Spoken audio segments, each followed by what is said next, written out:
Hello everybody, আমি doctor Tokir Chowdhury, plastic and cosmetic surgeon and hair transplant specialist. আজকে hair transplant সংক্রান্ত আলোচনায় আবার এক নতুন টপিক নিয়ে এসেছি।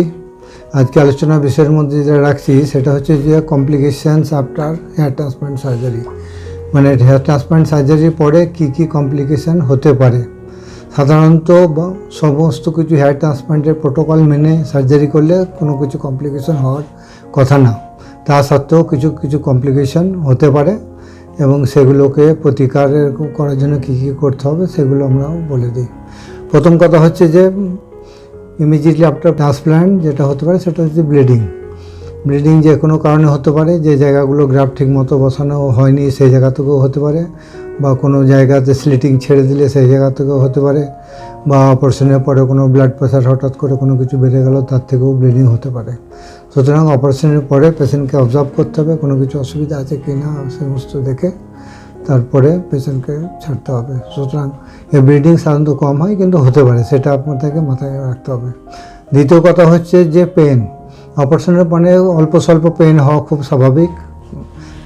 আমাদের সাধারণত পেশেন্টের ব্যথা কমপ্লেন করে না, যদিও ব্যথা হয় হালকা প্রথম দিনে রাত্রে হয়তো এক আধটু পেন কিলার নেওয়া যেতে পারে, পরের দিন থেকে আর কোনো ব্যথা সাধারণত সেরকম অনুভূত হয় না, হালকা পেন হয় যেটা অপারেশনের পরেই যেটা হয়ে যায়, এছাড়া আর কোনো অসুবিধা হয় না। বা লেট পেন কিছু কিছু পেশেন্ট অনেক সময় কমপ্লেন করে যে হালকা ভেগ পেন, তাও সেগুলো কোনো বেশি না, অল্প স্বল্প পেন হতে পারে আর সেগুলো অটোমেটিক্যালি চলে যায়, ওর জন্য চিন্তা ভাবনা করার কিছু নেই।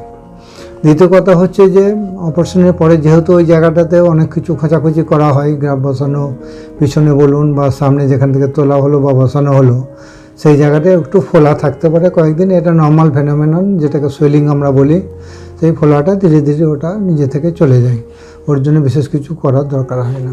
যেটা ফোলাটা হয় অনেক ক্ষেত্রে দেখবেন যে ফোরহেডে বা যে চুলগুলো সামনে বসানো হয় তার নিচে অপারেশনে সাধারণত 48 আওয়ার্স থেকে 72 আওয়ার্সের মধ্যে সোয়েলিংটা হতে পারে একটু ফোলা, ওটাও স্বাভাবিক, শুধুমাত্র একটু বরফ সেক দিতে হয়, তাহলেও 2-4 দিনের মধ্যেই পেনটা ওইটাও সোয়েলিংটাও চলে যায়। তারপরে হচ্ছে যেটা হচ্ছে যে গ্রাফট টেক আপ বা রেজাল্টের জন্য যে আপনারা এক্সপেক্টেড রেজাল্ট করছেন সেটা হয়তো আসছে না, সেটা কী কারণে টেক আপ হলো বা হলো না, কম হলো বা বেশি হলো বা কী হলো, এটা তখনই হয় যখন আপনি বা অপারেশনের আগে সমস্ত কিছু প্রোটোকল না মেনে যদি সার্জারি করা হয়।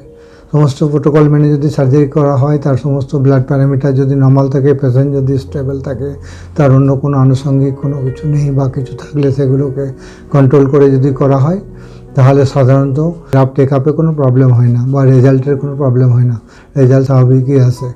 বিশেষ করে ইয়াং পেশেন্টের উল্টোপাল্টা হওয়ার কথা না, কিন্তু সত্ত্বেও অল্প স্বল্প হতে পারে, সেদিক থেকে কোনো অসুবিধা হয় না। আর একটা কমপ্লিকেশান যেটা হয়, যেটা লেট হতে পারে, অনেকে বলে যে স্কার ফর্মেশন, যে জায়গা থেকে গ্রাফটা তোলা হয়েছে বা বসানো হয়েছে ওখানে কেউ বলে যে তোলার জায়গাতে কিছু কিছু সাদা এফইউ করলে সাদা স্পটও হয়, আর এফইউটি করলে লম্বা একটা লিনিয়ার স্কার বা সেখানে হাইপারট্রফিড স্কার যেটা আমরা বলি কুইলয়েড, সেটা হতে পারে। সেগুলোকেও ট্রিটমেন্ট করে মোটামুটি ঠিকঠাক করে দেওয়া যায়।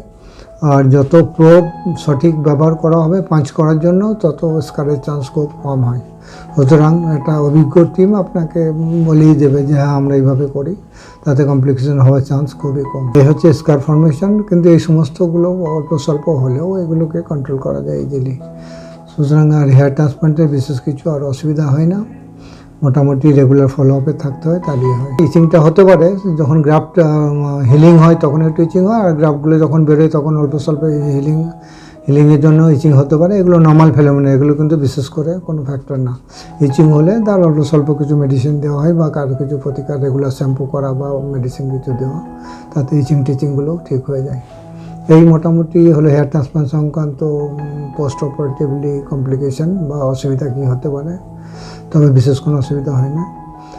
এই আজকের মতো থাকলো, পরের ভিডিওতে আবার আসবো। সাবস্ক্রাইব করতে থাকবেন, ভালো থাকবেন। Thank you very much.